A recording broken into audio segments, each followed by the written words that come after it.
السلام علیکم، welcome to another video. میں امید کرتا ہوں آپ سب خیر خیریت سے ہوں گے۔ اگر آپ ہارر سٹوریز کو سننا پسند کرتے ہیں تو پلیز اس چینل کو سبسکرائب کر لیں تاکہ آنے والی تمام ہارر سٹوریز کی اپڈیٹ آپ کو مل سکے۔ تو چلیے شروع کرتے ہیں ہماری آج کی کہانی۔ یہ واقعہ ہے آج سے کچھ 4 سال پہلے کا۔ میں لاہور میں مالیوں کا کام کرتا تھا۔ ہمارے مالک کا مری میں بھی فارم ہاؤس تھا، تو انہوں نے مجھے بتایا کہ وہاں پر بھی مجھے کچھ مالیوں کی ضرورت ہے۔ تو انہوں نے مجھے اور ایک کام والی لڑکی جو ہمارے لیے کھانا بنایا کرتی تھی اس کو بھی اپنے ساتھ لیا اور ہم مری چلے گئے۔ اس کے بعد میری ڈیوٹی وہاں مری شہر میں ہو گئی۔ واقعہ میرے ساتھ یہ ہوا تھا کہ میرا اور اس لڑکی کا کمرہ بالکل ساتھ ساتھ تھا، تو میں اس کمرے میں جب بھی رات کو سوتا تھا تو کبھی میرے چہرے سے کوئی چادر اتارتا، کبھی میری چارپائی کو ہلایا کرتا تھا۔ میں اچانک ڈر کر اٹھ جایا کرتا تھا اور آیت الکرسی پڑھنے لگ جایا کرتا تھا۔ میں اس واقعے کو اپنا وہم سمجھ کر ٹال دیا کرتا تھا، مگر یہ تو ہر روز میرے ساتھ ہونے لگ گیا۔ ایک دن تو ایسا ہوا کہ میری چارپائی اتنی زور سے ہلی جیسے کسی نے زور سے الٹا دی ہو، اور میں بہت زور سے زمین پر گر گیا اور میرے پاؤں پر چوٹ بھی لگ گئی۔ پھر میں نے یہ سارا واقعہ اپنے مالک کو بتایا، مگر مالک نے اس بات کو زیادہ سیریس نہیں لیا اور کہا کہ کسی نے تمہارے ساتھ مذاق کیا ہوگا، کوئی مسئلے والی بات نہیں ہے، تم بس اپنے کام پر زور دو۔ خیر میں نے بھی پھر زیادہ نہ سوچا اور اپنے کاموں میں مصروف ہو گیا۔ اب جو لڑکی لاہور سے میرے ساتھ آئی تھی وہ یہاں کچن میں کھانا بنایا کرتی تھی۔ ایک دن میں جب اس سے کھانا لینے گیا اور اس سے کھانا مانگا تو اس نے اچانک مڑ کر غصے سے میری طرف دیکھا۔ اس کی آنکھیں لال تھیں اور اس کی آواز بھی بہت بھاری ہو گئی تھی جیسے کسی مرد کی ہو۔ میں اسے دیکھ کر حیران ہو گیا۔ خیر اس نے مجھے کھانا دیا اور اپنے کمرے میں چلی گئی۔ وہ زیادہ ٹائم اپنے کمرے میں ہی بند رہتی تھی۔ میں نے کافی دفعہ اس سے پوچھنے کی بھی کوشش کی کہ اگر کوئی مسئلہ ہے تو مجھے بتاؤ، شاید میں آپ کی کوئی مدد کر سکوں، مگر اس نے مجھے کچھ بھی نہیں بتایا۔ ایک دن میں کچن میں کھانا لینے گیا تو وہ لڑکی وہاں نہیں تھی۔ میں پریشان ہوا کہ آج اس نے کھانا بھی نہیں بنایا اور ابھی تک اپنے کمرے سے باہر بھی نہیں نکلی، تو میں اس کا پتہ کرنے چل پڑا۔ میں تقریباً 10 منٹ تک دروازہ بجاتا رہا، لیکن اس نے دروازہ نہیں کھولا اور نہ ہی میری کسی بات کا جواب دیا۔ آخر کار میں نے غصے میں آ کر دروازہ توڑ دیا۔ اندر گیا تو میری آنکھیں کھلی کی کھلی رہ گئی۔ میں نے دیکھا کہ وہ لڑکی زمین پر لیٹی ہوئی ہے اور اس کے ہاتھ پاؤں الٹے ہوئے ہیں۔ اس کا جسم اکڑا ہوا تھا جیسے کسی مردے کا ہو۔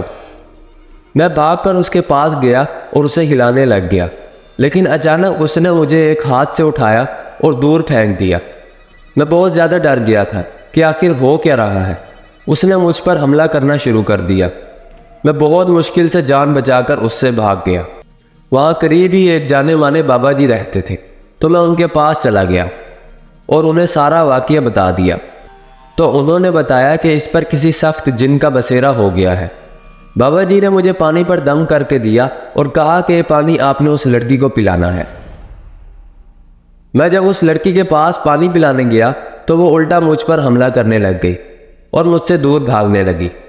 آخر کافی دیر بعد میں نے زبردستی اس کو وہ پانی پلا دیا اور وہ آہستہ آہستہ نارمل ہونے لگی۔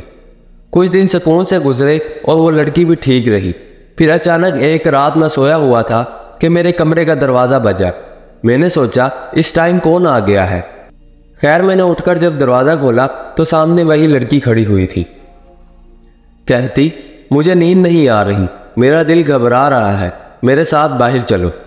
تو میں اس کی بات سن کر حیران ہوا اور ڈر بھی لگ رہا تھا کہ رات کے اس ٹائم میں اس کے ساتھ باہر کیوں جاؤں، اس پر تو سایہ ہے، مجھے کوئی نقصان پہنچا دیا تو پھر۔ میں ابھی یہی سوچ رہا تھا کہ اچانک اس نے میرا ہاتھ پکڑا اور مجھے باہر لے گئی۔ اب جب ہم باہر گئے تو میں ایک بات دیکھ کر حیران ہوا کہ یہ لڑکی مجھے قبرستان کی طرف لے کر جا رہی تھی۔ پھر اچانک اس نے میرا ہاتھ چھوڑا اور وہاں پیپل کے درخت کے پاس چلی گئی۔ میں یہ دیکھ کر حیران ہوا کہ وہاں کیوں جا رہی ہے۔ میں نے اس کو کافی آوازیں دی مگر اس نے میری ایک نہ سنی۔ میں ڈرتا ہوا واپس بھاگا اور اپنے ساتھیوں کو بلا کر لے آیا۔ ہم جب اس درخت کے پاس پہنچے تو وہاں عجیب عجیب آوازیں آنے لگ گئی۔ ایک لڑکا تو وہاں بے ہوش ہو گیا۔ خوف سے ہمارا برا حال تھا۔ خیر ہم نے کافی مشقت کے بعد اس لڑکی کو پکڑا اور واپس ہوٹل میں آ گئے۔ میں نے دوبارہ بابا جی کو بلایا اور سارا واقعہ بتا دیا۔ جب بابا جی نے دم وغیرہ کرنا شروع کیا تو وہ لڑکی آپے سے باہر ہو گئی اور بولنے لگی، اگر تم نے مجھے کچھ کیا تو میں تمہیں مار دوں گا، تمہارا بہت نقصان ہوگا، یہاں سے چلے جاؤ اور مجھے اکیلا چھوڑ دو۔ اس لڑکی کے اندر جو جن تھا وہ بولنے لگا۔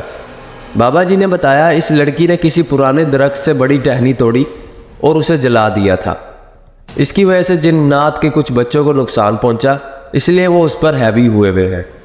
خیر بابا جی نے اس لڑکی کی طرف سے ان جنات سے معافی مانگی اور کچھ روز تک اس لڑکی کو دم کرتے رہے اور پانی پلاتے رہے، اور آہستہ آہستہ وہ لڑکی بالکل ٹھیک ہو گئی۔